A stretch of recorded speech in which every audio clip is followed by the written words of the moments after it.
శ్రీ గురుభ్యో నమః. శ్రీమాత్రే నమః. మా భక్తి టీవీని ప్రోత్సహిస్తున్నటువంటి మా ప్రేక్షకులందరికీ ధన్యవాదాలు తెలియజేస్తూ ఒక విన్నపమును చేస్తూ ఉన్నాము. దయచేసి మా వీడియోస్ చూస్తున్న వాళ్ళందరూ, వింటున్న వాళ్ళందరూ సబ్స్క్రైబ్ చేసుకోవాల్సిందిగా సూచన చేస్తూ ఉన్నాము. ఇది మీరు ఇచ్చేటటువంటి ఈ ప్రోత్సాహము మేము మరిన్ని వీడియోలు చేయడానికి మాకు స్ఫూర్తిదాయకం అవుతుంది అని కూడా తెలియజేస్తూ ఉన్నాను. ఈ వారం రాశిఫలాలు 9 ఫిబ్రవరి 2025 నుంచి 15 ఫిబ్రవరి 2025 వరకు గల కాలానికి ద్వాదశ రాశుల వారికి ఫలితాలు ఎలా ఉన్నాయి, గ్రహస్థితులు ఏ విధంగా ఉన్నాయి, వారాంతంలో ఏ విధంగా మారుతున్నాయి ఇత్యాది విషయాలన్నీ మనం ఇప్పుడు చెప్పుకుందాము. ముందుగా గ్రహస్థితులు. వృషభ రాశిలో గురుగారు ఉన్నారు, మిథునంలో చంద్ర కుజులు ఉన్నారు, అలాగే కన్యలో కేతువు, మకరంలో రవి బుధులు, శనిగారు వచ్చేసి కుంభరాశిలో, శుక్ర రాహులు ఇద్దరు కూడా మీనరాశిలో. వారాంతంలోకి వెళ్ళేటప్పటికీ చంద్రుని యొక్క స్థితి కేతువుతో కలిసింది. రవి బుధులు ఇద్దరు కూడా కుంభరాశిలోని రవి గారితో కలిశారు. ఇది ఈ వారంలో వచ్చినటువంటి గ్రహస్థితులలోని మార్పులు. ఇక సమ్మేళనాల విషయానికి వచ్చినట్లయితే ఈ చంద్ర కుజుల యొక్క కలయిక చంద్రమంగళ యోగాన్ని సూచిస్తూ ఉంటుంది. ఇది జన్మజాతకంలో ఉన్న వారికి మాత్రమే అప్లై అవుతుంది. అయితే ఇది మాతృవర్గరీత్యా అతిగా ప్రేమ ఉండడము, లేకపోతే అతిగా నిరసన ఉండడము, ఇలాంటి విషయాల్ని తెలియజేస్తూ ఉంటుంది. అలాగే వైన్, లిక్కరు ఇలాంటి చేదు పదార్థాల బిజినెస్లు, వాటి విషయంలో చాలా బాగుంటుంది బిజినెస్ అని చెప్పి చెప్పచ్చు. ఇక రవి బుధులు ఎప్పటిలాగే నెల రోజుల నుంచి కలిసే ఉన్నారు. వీరి యొక్క కలయిక ఏ రాశి వారికైనా కానీ కొంచెం బాగానే ఉంటుంది. రవి గారు కానీ బుధుడు కానీ బుధార్క యోగము అని అంటాము, లేదా బుధాదిత్య యోగము అని అంటాము. ఈ రకమైనటువంటి కలయిక కొంత కీర్తి ప్రతిష్టలను ఇస్తుంది, ధనాన్ని ఇస్తుంది, బంధుమిత్రుల పట్ల ఆదరణనిస్తుంది. ఇక శుక్ర రాహుల కలయిక గురించి చెప్పుకోవాలి అంటే మనకి ఆత్మీయతని దెబ్బతీస్తుంది, అనురాగాల్ని దూరం చేస్తుంది, ప్రేమ స్వభావాన్ని అనుమానింపజేస్తుంది. అలాగే ఏ ఇద్దరి స్నేహితుల మధ్య అయినా లేదా ఒక గ్రూప్ ఆఫ్ పీపుల్ మధ్య అయినా విభేదాలు తెచ్చే విధంగా ఉంటుంది. ఎప్పటికీ కూడా మనుషుల్ని దూరం చేసేటటువంటి తత్వం శుక్రరాహుల కలయిక ప్రేమ ఉండనివ్వదు. ఏ ఇద్దరి మధ్య కూడా ప్రేమని, స్నేహాన్ని ఉండనివ్వదు. అలాంటి పరిస్థితి ఉండే అవకాశాలు ఉన్నాయి. ఇక దృష్టుల విషయానికి వస్తే గురువుగారి యొక్క దృష్టి కేతువు గారి మీద పడి ఆధ్యాత్మికమైనటువంటి చింతనని పెంచుతోంది. అలాగే రవి బుధుల మీద ప్రసరిస్తూ మంచి తెలివితేటల్ని పెంచుతోంది.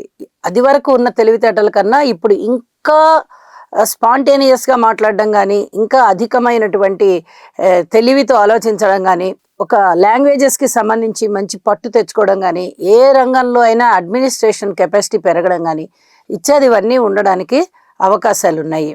ఇక శనిగారి విషయానికి వస్తే తన యొక్క నీచని చూస్తున్నారు తృతీయ దృష్టి చేత.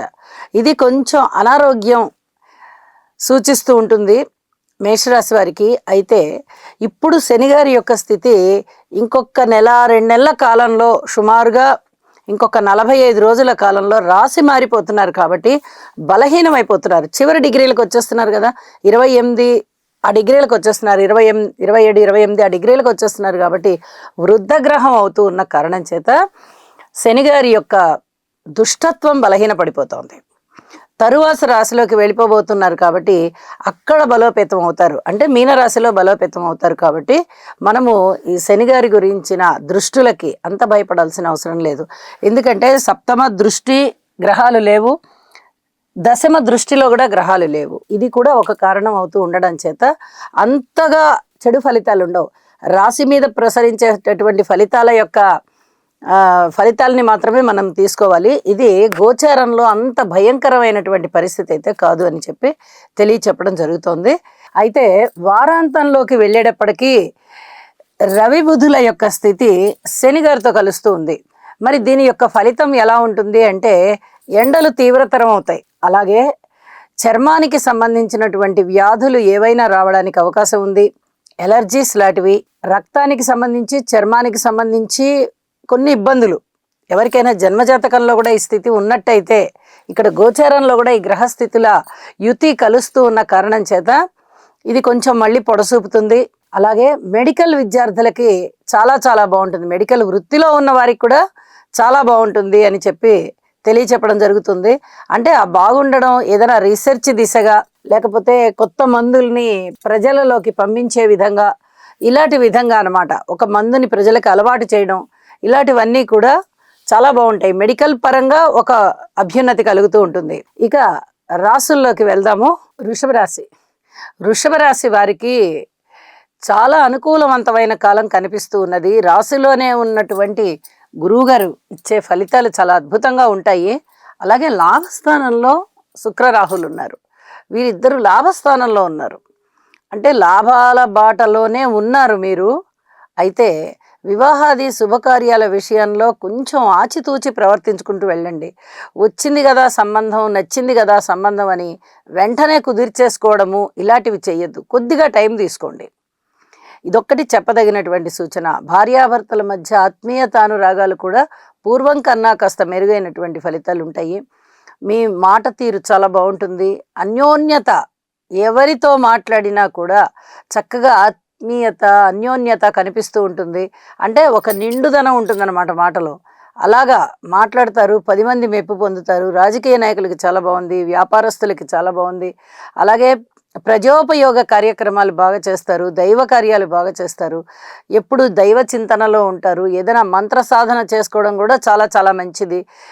ఈ సమయంలో మీరు చేసేటటువంటి మంత్ర సాధన అనేక విధాలుగా మీకు లాభాలని తెచ్చిస్తుంది. నిజానికి మనము దైవానికి చేసేది ఎప్పుడు లాభం అన్న మాటని వాడకూడదు.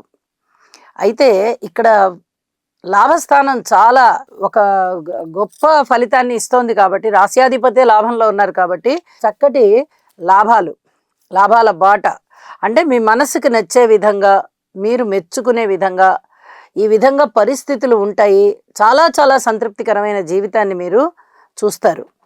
అలాగే సంతానం పట్ల కూడా కొంచెం ఓర్పు కలిగి ఉండండి, చాలా బాగుంటుంది అని చెప్పి తెలియజేస్తున్నాను. ఇక ఏదైనా కొనుగోలు అమ్మకాలు, ముఖ్యంగా వాహనాల పట్ల చేసేటప్పుడు కొద్దిగా జాగ్రత్తగా చేయండి. ఇది చెప్పదగినటువంటి సూచనగా తెలియజేస్తూ ఉన్నాను. కుటుంబంలో అన్యోన్యత ఏదైనా తగ్గుతోందా అనిపించినప్పుడు మీరు కొంత సమయాన్ని వెచ్చించి కుటుంబ సభ్యులందరినీ కూడా మళ్ళీ ఒక తాటి మీదకి తీసుకొచ్చే ఏర్పాటు చెయ్యాలి, చేస్తారు కూడా. ఇక అన్నదమ్ముల సహాయ సహకారాల విషయంలో వృషభ రాశి వారు ఇంకా కొద్దిగా ఆలోచించవలసినటువంటి, ఇంకా కొంచెం వేచి ఉండవలసినటువంటి కాలంగా ఇక్కడ మనం గ్రహస్థితుల ద్వారా గుర్తించవచ్చు. మరి మాతృవర్గ రీత్యా ఏ విధమైన సహకారాలు ఉంటాయండి అంటే, వారాంతంలో చాలా బాగుంది అని చెప్పి తెలియచెప్పడం జరుగుతుంది. సంతానం పట్ల పూర్వం కన్నా సంతృప్తికరమైనటువంటి విషయాలు ఉండబోతూ ఉన్నాయి. ఇక ధనము విషయంలో రుణాలు చేయవలసి వచ్చినా మీరు ఎక్కువగా వెనకడుగు వేయాల్సిన పని లేదు. రాశిలో ఉన్నటువంటి గురువుగారు ఇచ్చేటటువంటి లాభం మీకు రుణాలు తీరిపోయేటట్టుగా కూడా చేస్తుంది. అలాగే దూర ప్రాంత ప్రయాణాలన్నీ లాభిస్తాయి. పితృవర్గ రీత్యా కొంచెం కాయకష్టం ఉంటూ ఉన్నప్పటికీ అమితమైనటువంటి శుభప్రద ఫలితాలు ఉంటూ ఉంటాయి. కార్మికులు, కర్షకులు, నేత పనివారు, చేతి వృత్తుల వారు ఇత్యాది వారందరూ చాలా చాలా బాగుంటారు. వారాంతంలోకి వెళ్ళేటప్పటికీ అధికమైనటువంటి ఆత్మసంతృప్తి కలుగుతుంది.